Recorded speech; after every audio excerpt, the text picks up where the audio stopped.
that's bad for the consumer. So I come back to this. I think it's not good for the consumer to not have trust and confidence in the product that they're buying or in the way that it works. And I think that's where these frameworks are really important. And I think that often, like, as I say, that driver's voice, the consumer's rights, often take a slight step kind of down the ladder to some of these other issues. And I think we were talking about battery health recently. So it's really important, battery health. So some way of testing battery health, because that's what consumers worry about when they buy a second-hand EV.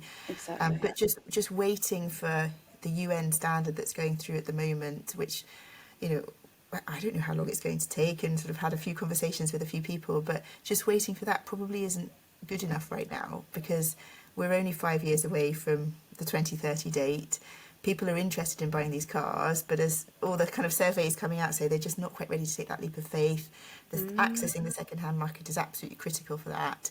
So just what can we do in the meantime? So how can we help consumers understand what it is they're buying and have confidence in it is something that I think gets a little bit lost in the debates around the ZEV mandate, which we as we can talk about in a second. But the ZEV mandate itself isn't what worries me as a consumer, as the head of a consumer organisation.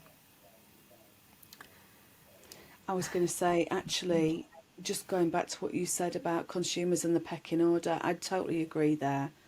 But, and I don't know why, as in why is it that the person who is buying that service at the end is not being prioritised? Because we would do everywhere